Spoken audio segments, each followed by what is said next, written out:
Raut. I am working as teacher in Sonopan Dandekar College, Palghar. In this video, we are going to learn some topics from subject bookkeeping and accountancy. In this video, I have covered three important topics of bookkeeping and accountancy. First, meaning of bookkeeping. Second, need and importance of bookkeeping. And third, important concept, terms used in bookkeeping and accountancy. So let's start with meaning of bookkeeping. First is meaning of bookkeeping. Bookkeeping means recording financial transactions of the business in the books of accounts systematically. We know that large number of financial transactions take place in the business every day, and it is necessary to maintain written record of all that transactions, because that written record is necessary in future for many reasons, and therefore every businessman maintain written record of all financial transactions. So maintaining written record of all financial transactions in the books of account is called as bookkeeping. Here, financial transaction means transactions involve money. So, all financial transactions are properly recorded in the books of account. Here, different types of books of accounts are prepared by the businessman to maintain a record of financial transactions.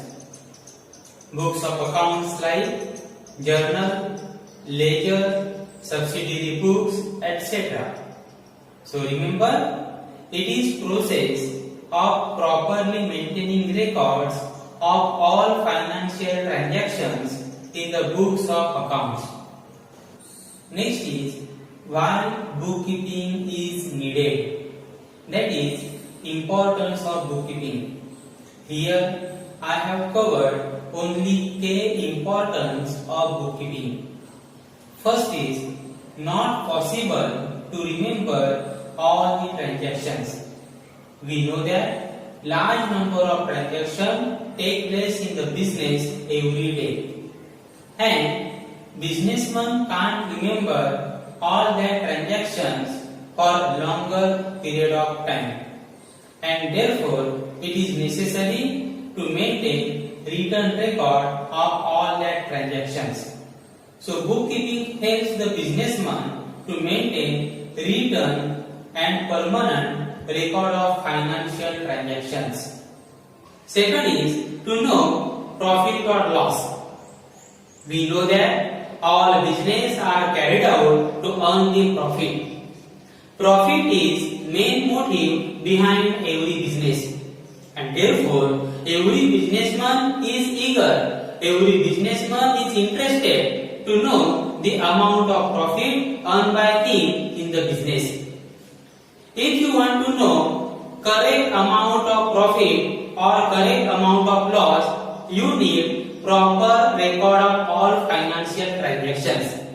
If you have proper record of all financial transactions, you can calculate correct value or correct amount of profit or loss. Without having proper record of financial transaction, you cannot find out correct amount of profit or loss. Bookkeeping helps to maintain proper record of all financial transactions, and with the help of that record, you can find out correct amount of profit or loss. Third is to know the value of assets and liabilities.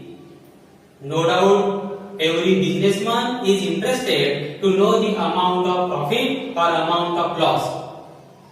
But not only amount of profit or loss, they are also interested to know the amount of assets and liabilities, because value of assets and value of liabilities shows the financial position of the business. The goodwill of business is not only depends on the profit of the business but also depends on the financial position of the business, that is value of assets and value of liabilities. To find out correct value of assets and liabilities, we need proper record of all financial transactions, and that proper record can be maintained with the help of bookkeeping. So bookkeeping helps to find out correct value of assets and liabilities, and thereby you can ascertain financial position of the business. Next is important terms or concepts used in accountancy. Remember, if you want to learn bookkeeping and accountancy properly, then knowledge of all these terms is very important. So let's start with terms or concepts used in accountancy. First concept is transaction. Dealing between two or more persons is called as transactions. It involves exchange of goods or services for money or money's worth. It means goods can be exchanged for money or other type of goods or services, or services can be exchanged for money or other type of goods or services. Let us consider some example of transactions. For example, purchase of goods from store. When you purchase goods from store and make payment for that goods, it means it is transaction between you and that seller. Here, goods are exchanged against money. Another example, making payment of electricity bill. When you make payment of electricity bill, then it is transaction between you and electricity supplying company, that is MECB. You are using services provided by the MECB, and therefore here services are exchanged against money. Another example, making payment of college fees. When you make payment of college fees, it is transaction between you and college. College provided services and you are making payment of fees for their services. It is also one example of transactions. There are three types of transactions. First, barter transaction. In barter transaction, goods or services are exchanged against other type of goods or services. It means goods can be exchanged against other goods or services, or services can be exchanged against other goods or services. It means there is no involvement of money in this type of transaction. So that type of transaction called as barter transaction. Let us consider one example of barter transaction. Here is Mr. Ajay and here is Mr. Vijay. Mr. Ajay gave 1 kg rice to Mr. Vijay. In turn, Mr. Vijay gives 1 kg wheat to Mr. Ajay. Here we can observe that rice is exchanged against wheat. It means there is no involvement of money. Goods are exchanged against goods.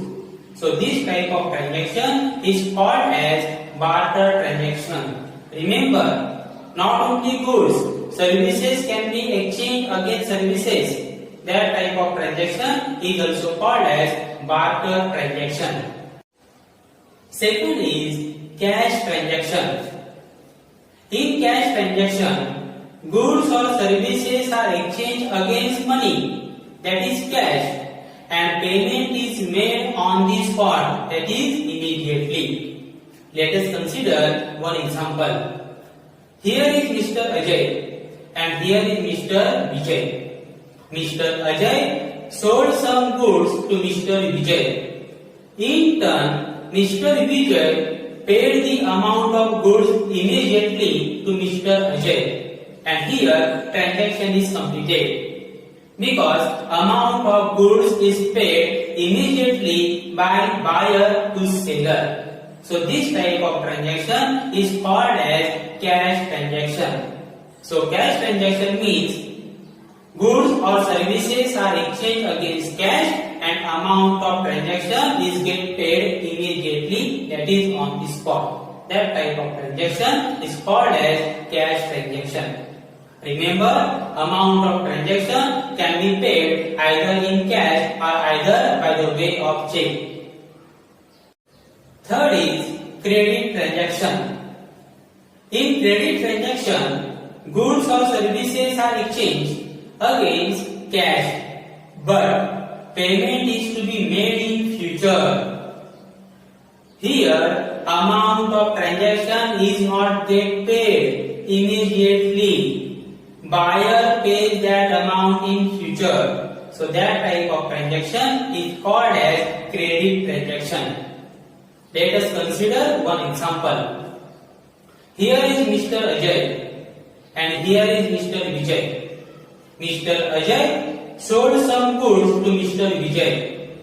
But here Mr. Vijay is not going to make payment of that transaction immediately.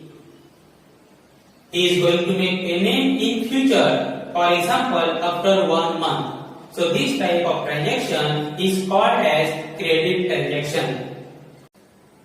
Next is capital. Total value of cash, goods, assets, etc. invested by the businessman in the business from time to time is called as capital. Here time to time means not only at the starting of the business but also during any stage of the business. Let us consider one example. Here is proprietor, that is owner of the business, and he has started one business by investing goods worth rupees 50,000, cash rupees 30,000, machinery rupees 1 lakh and building rupees 2 lakhs. It means here total capital of the business is rupees 3,80,000.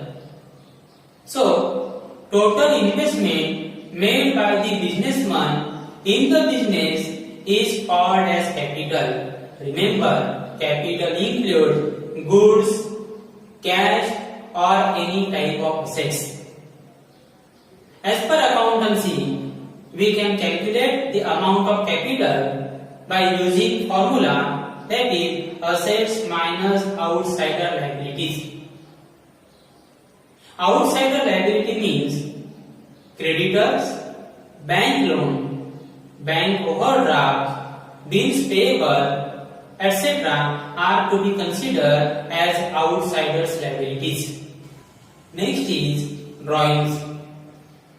Value of goods or cash or asset withdrawn by proprietor from business for his personal use called as a drawing. So anything taken out by the proprietor from the business for his own use, personal use or for family use, then that is called as a drawing. Remember, drawing and capital both are opposite to each other. Let us consider one example. Here is one proprietor, that is owner of the business, and he has taken out cash of rupees 2,000 from business and goods worth rupees 3,000 from business for his personal use. It means here total drawing is worth rupees 5,000. So anything withdrawn by proprietor from the business for his personal use called as a drawing. Remember, drawings leads to reduction in the amount of capital, and therefore drawing always to be deducted from the amount of capital. Next is goods. Commodities or articles available with the seller for selling purpose is called as goods. For example, books available with bookseller for selling purpose. Remember, all commodities or articles available with the seller are not to be considered as goods. only the article or commodities available with seller for selling purpose are to be considered as goods. Let us consider one example of one stationery mart. Stationery mart having different books, also having laptop and also having table in his shop. Here, books are available with seller for selling purpose, but laptop and tables are available with seller for business use. It means only books are to be considered as a goods, whereas laptop and table are not to be considered as a goods, but to be considered as an asset, because books are available for selling purpose, therefore books are to be considered as a goods, but laptop and tables are not available for selling purpose, therefore that laptop and table not to be considered as a goods, they are to be considered as a asset. So remember, all goods are asset for the business, but all assets are not goods of the business. Next is debtor. A person from whom amount of money is receivable is called as debtor. Let us consider one example to understand the concept of debtor. Here is Mr. Ajay and here is Mr. Vijay. Mr. Ajay sold some goods of rupees 5,000 to Mr. Vijay on credit. Remember, here goods has been sold on credit. It means Mr. Vijay has not paid money on the spot. Mr. Vijay going to make payment in future. Here Mr. Ajay has to receive money from Mr. Vijay. Therefore, Mr. Vijay is a debtor for Mr. Ajay. Remember, for seller, buyer is a debtor. For seller, buyer is a debtor. And remember another thing, debtor is possible only in credit transactions, not in cash transactions. And debtor is an asset for the business. Next is creditor. A person to whom amount of money is payable is called as creditor. Let us consider one example to understand the concept of creditor. Here is Mr. Ajay and here is Mr. Vijay. Mr. Ajay sold some goods of rupees 5,000 on credit to Mr. Vijay. Remember, here goods has been sold on credit. It means Mr. Vijay going to make payment of rupees 5,000 in future. Here Mr. Vijay has to pay money to Mr. Ajay in future. Therefore, Mr. Ajay is creditor for Mr. Vijay. Remember, for buyer, seller is creditor. Creditor and debtor both are opposite to each other.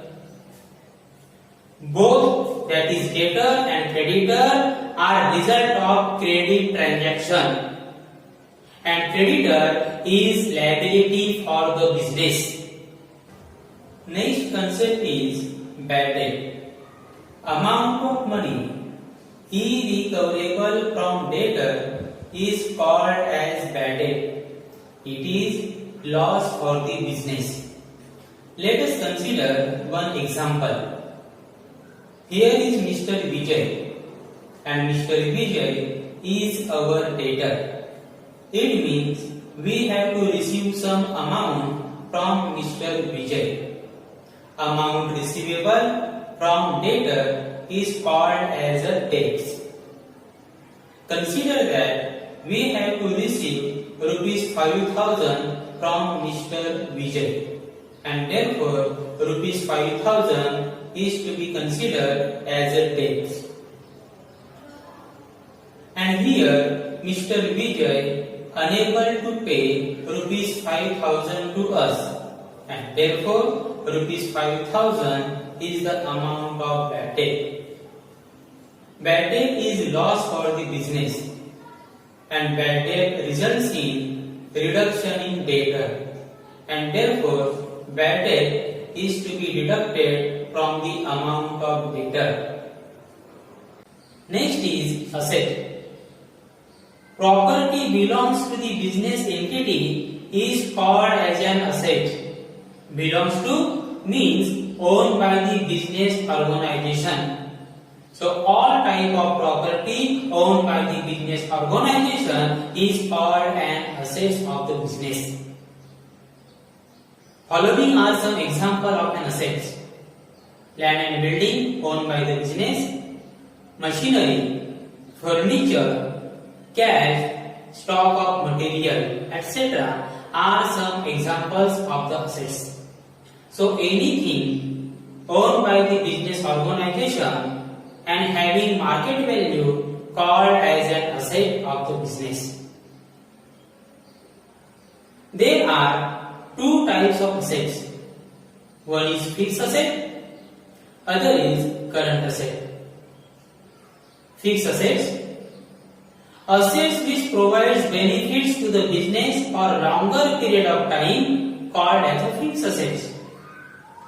Here longer period means more than 1 year. Generally, such assets provide benefit for 10 years or more. Example, land and building, machinery, furniture, etc. We can observe that all these assets provide benefits to the business for more than 10 years or 15 years. And therefore, such assets are called as fixed assets. Current assets. Assets which provide benefits to the business for short-term period called as a current assets. Here, short-term period means up to 1 year. So these assets provide benefits to the business up to 1 year. Example, cash, stock of material, etc. are some examples of current assets. Assets can be further classified as tangible assets and intangible assets. Tangible assets. Assets which can be touched or seen called as a tangible assets. For example, building, machinery, furniture, cash, etc. are examples of tangible assets because we can see such assets or we can touch such assets. Intangible assets. Assets which cannot be touched or cannot be seen but having market value called as intangible assets. For example, goodwill, copyright, trademark, patent, etc. Next is liability. Total amount of money payable by the business to various parties called as liability. So amount payable by the business to various parties like creditor, banks, owners, investors, etc. called as liability. Following are some examples of liabilities. Capital, creditors, bank loan, bank overdraft, bills payable, etc. are some examples of liabilities. As per accountancy, assets are always equal to liabilities. Next is depreciation. Gradual and permanent reduction in the value of tangible assets called as depreciation. It means reduction in the value of tangible asset is called as depreciation. But that reduction in value must be permanent. For example, the value of gold is reduced from 40,000 to 35,000 due to some natural calamities. Here, reduction in the value of gold is due to some natural calamity and it is for temporary time. and therefore it is not called as a depreciation. Let us consider one example of depreciation. Here you have purchased one laptop for rupees 30,000. After 1 year use, the value of laptop is reduced by rupees 3,000. It means its new value is rupees only 27,000. Here, the value of laptop is permanently reduced by 3,000. Therefore, the amount of rupees 3,000 is the amount of depreciation. Depreciation is indirect loss for the business, and depreciation is to be deducted from the amount of assets. Next is expenditure. Some authors say that there is difference between expenses and expenditure. But for now, I have considered that expenses and expenditure both are same. So let us see what is expenditure or expenses.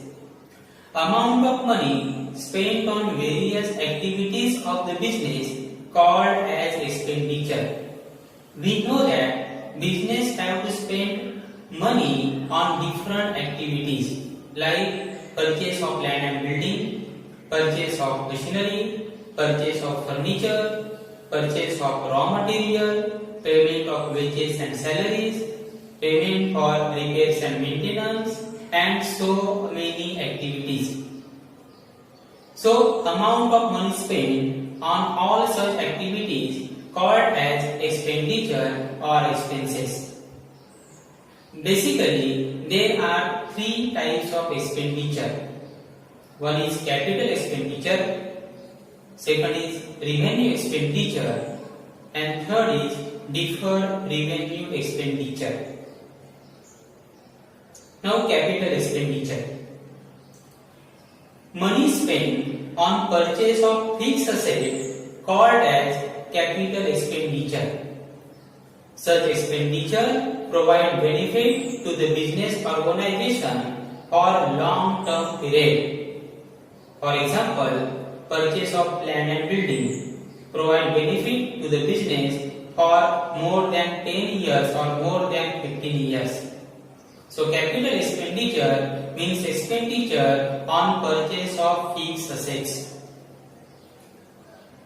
Purchase of land and building, purchase of machinery, purchase of furniture are some examples of capital expenditure.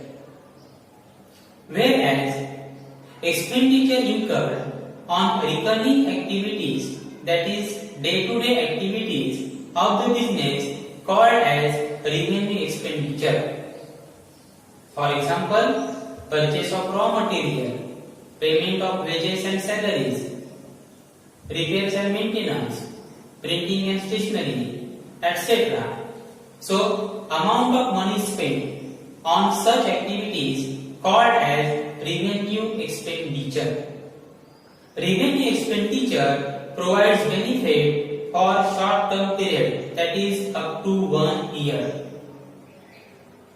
Next is deferred revenue expenditure. Heavy expenditure on recurring activities which provides benefit for 2 or more years called as deferred revenue expenditure. For example, heavy expenditure on advertisement. If you spend money on advertisement, then that advertisement may provide benefit to your organization for more than 1 year, and therefore such type of revenue expenditure is called as deferred revenue expenditure. Expenditure again divided in two parts, that is direct expenses and indirect expenses. Direct expenses. In case of direct expenses, such expenses are increases with increase in production, and such expenses are decreases with decrease in production. It means such expenses are directly related with the production. Production increases, such expenses also increases. and if production decreases, such expenses also decreases. So that type of expenses are called as direct expenses. For example, purchase of raw material, payment of wages, etc. are some example of direct expenses. Next is indirect expenses. In case of indirect expenses, such expenses remain constant even if there is increase or decrease in production. It means there is no change in such expenses with change in production. For example, production decreases or production increases, the expenses remain constant, remain same. So such type of expenses called as indirect expenses. For example, payment of salaries, payment of rent, expenses on printing and stationery, etc. are called as indirect expenses.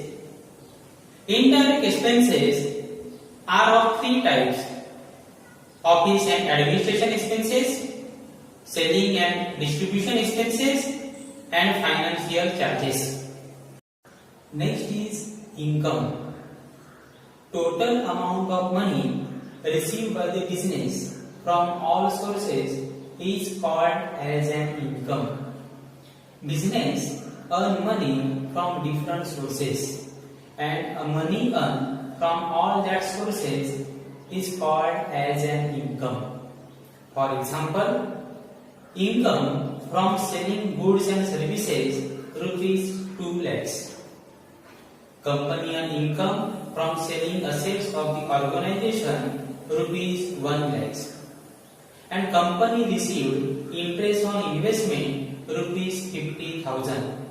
So here company earn income from different sources. So total income of the company is rupees 3,50,000.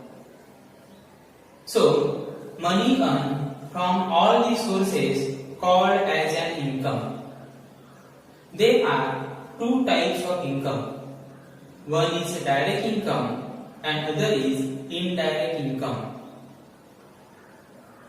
Money earned or income earned from main activity of the business is called as direct income. For example, sale of goods and services. Selling goods and services is the main activity of the business, and therefore income earned by selling goods and services is called as direct income. Whereas income from any other sources, that is non-operating activities of the business, is called as indirect income, or it is also called as non-operating income. Selling assets of the organization, receiving interest on investment, rent received, commission received, discount received. All this type of income is called as indirect income because these are non-operating activities of the business. Next is revenue. Revenue is one part of an income. Money received or earned from normal, that is operating activities of the business, is called as revenue. Direct income is the example of revenue. So revenue is one part of the income, and revenue means money earned from normal activities of the business. Selling of goods and services is the main and operating activity of the business, and income earned from selling goods and services is also called as a revenue. Example: income from selling goods and services rupees 2 lakhs, income from selling assets of the organization rupees 1 lakhs, interest on investment rupees 50,000. Here total income of the organization is rupees 3,50,000, but out of that 3,50,000 only 2 lakhs is to be considered as a revenue because 2 lakhs has been earned by selling goods and services, and selling goods and services is the main activity of the business. So remember one thing, all revenue is income, but all income is not revenue.